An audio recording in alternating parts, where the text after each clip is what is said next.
Ya, baik. Assalamualaikum warahmatullahi wabarakatuh. Apa kabar anak-anakku? Sehat semua? Hari ini masih bertemu lagi dengan Ustazah di pertemuan yang kedua untuk tema 4 yang bertemakan berbagai pekerjaan.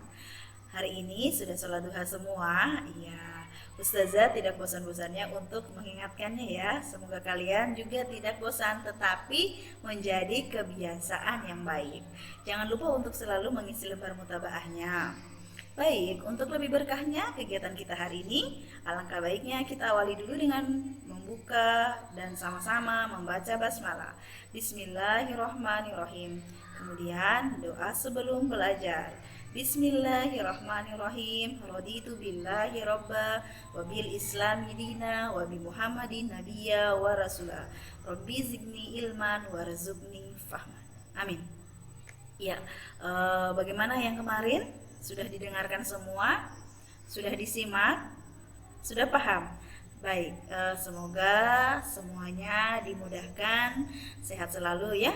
Hari ini kita masih tentang tematik muatan IPA. Kali ini masuk ke subtema yang kedua, yaitu tentang apa ya? Tentang pekerjaan yang ada di sekitar kita. Kalau kemarin kita belajar tentang subtema 1 yaitu jenis-jenis pekerjaan, kaitannya dengan IPA adalah tentang kelestarian terhadap sumber daya alam. Kali ini adalah pekerjaan yang ada di sekitar kita. Bagaimana hubungannya dengan pelajaran IPA kali ini? Nah, kali ini kita akan membahas tentang dampak pemanfaatan teknologi bagi keseimbangan alam.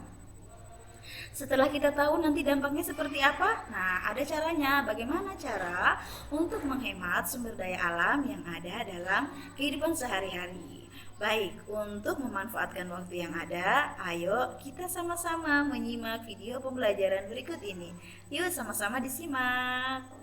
Penerapan teknologi pada pemanfaatan sumber daya alam. Setiap pekerjaan membutuhkan usaha dan keuletan, termasuk pekerjaan sebagai nelayan. Salah satu teknologi yang dibutuhkan nelayan yaitu teknologi menangkap ikan. Teknologi yang digunakan untuk menangkap ikan yaitu teknologi tradisional dan teknologi modern. 1. Teknologi tradisional. Berikut ini beberapa peralatan yang digunakan nelayan tradisional. Yang pertama, jala atau jaring, terbuat dari bahan serat tumbuhan atau hewan. Kedua, alat pancing. Alat pancing tradisional terbuat dari kayu yang dikaitkan dengan tali dan mata pancing. Yang ketiga, bubu. Alat ini terbuat dari bambu yang dianyam berbentuk bulat panjang dan ditenggelamkan di dasar sungai atau laut. Yang keempat, tombak. Alat ini terdiri dari sebatang kayu, tali penarik, dan mata tombak. Tombak dilemparkan ke dalam air, kemudian tali penarik ditarik jika sudah mendapatkan ikan. Teknologi yang kedua yaitu teknologi modern. Berikut ini beberapa peralatan yang digunakan nelayan modern. Pertama, radar. Alat ini digunakan untuk mendeteksi kumpulan ikan. Alat ini membantu nelayan menemukan perairan yang terdapat banyak ikan. Yang kedua, pukat. Pukat dapat menjaring ikan lebih banyak dibanding jaring tradisional. Ketiga, racun. Racun merupakan zat pelemas untuk ikan yang terbuat dari tumbuhan dan bahan kimia. Selanjutnya, bom. Merupakan bahan peledak yang diledakkan di dalam laut untuk menangkap ikan. Perbedaan dan persamaan nelayan tradisional dan modern. Nelayan tradisional menggunakan perahu layar dan menggunakan peralatan tangkap yang masih sederhana. Sedangkan nelayan modern menggunakan perahu bermesin, menggunakan peralatan tangkap modern, memanfaatkan gelombang suara atau sonar. Persamaan dari nelayan tradisional dan nelayan modern yaitu sama-sama mencari ikan, menjual ikan untuk kebutuhan sehari-hari, dan sama-sama mengandalkan perkiraan cuaca dan gelombang laut. Dampak pemanfaatan teknologi bagi keseimbangan alam. Dampak positif penggunaan teknologi yaitu: pertama, teknologi tradisional. Dampak positif dari teknologi tradisional tidak merusak ekosistem. Kemudian, bahan dan alat yang digunakan mudah didapat. Selanjutnya, dampak positif dari teknologi modern. Hasil tangkapan nelayan lebih banyak. Yang kedua, menghemat waktu dan tenaga karena menggunakan peralatan canggih. Dampak negatif penggunaan teknologi.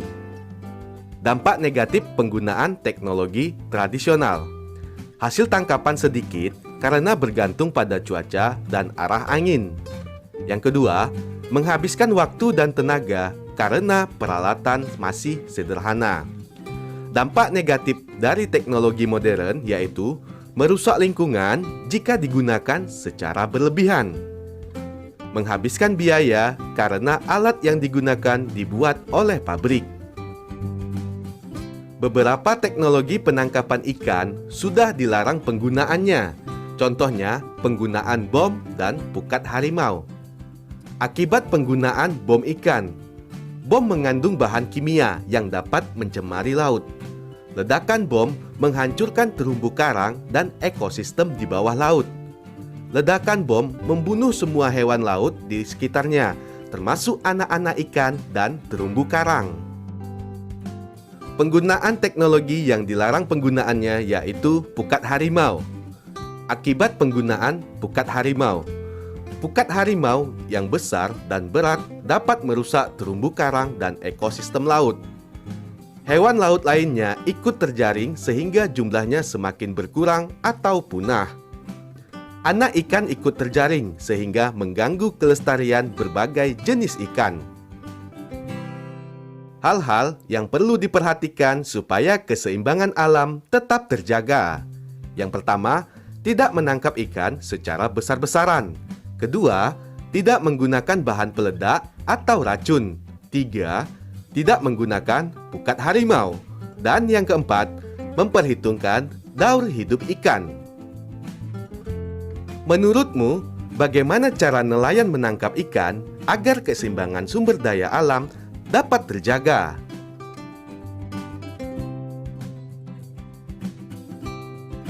Penghematan sumber daya alam dalam kehidupan sehari-hari. Yang pertama, tidak merusak bangunan seperti rumah dan sekolah. Kedua, menanam tanaman sayur dan buah di halaman rumah. Tiga, menggunakan kursi dengan baik dan tidak merusaknya. Yang keempat, melakukan penghijauan. Dan yang kelima, menggunakan barang sesuai kebutuhan. Contoh kegiatan menghemat penggunaan sumber daya alam. Menghemat air saat mencuci. Contoh yang berikutnya, hemat saat menggunakan kertas. Demikian pembelajaran yang barusan kita lakukan tadi. Semoga apa yang sudah kita pelajari bisa diterima dengan baik.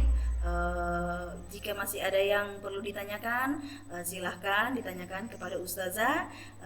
Jika misalnya bisa bertanya kepada ayah bunda, silahkan ditanyakan kepada ayah bundanya di rumah. Kita tutup dulu dengan sama-sama membaca hamdalah. Alhamdulillahirrabbilalamin. Disempurnakan dengan doa penutup majelis. Subhanakallahumma wa bihamdik, asyhadu an la ilaha illa anta, astaghfiruka wa atubu ilaik. Bye-bye. Sampai ketemu besok. Untuk hari ini belum ada penugasan. Insyaallah besok baru ada penugasan. Siap-siap ya, jangan lupa disimak baik-baik. Dadah.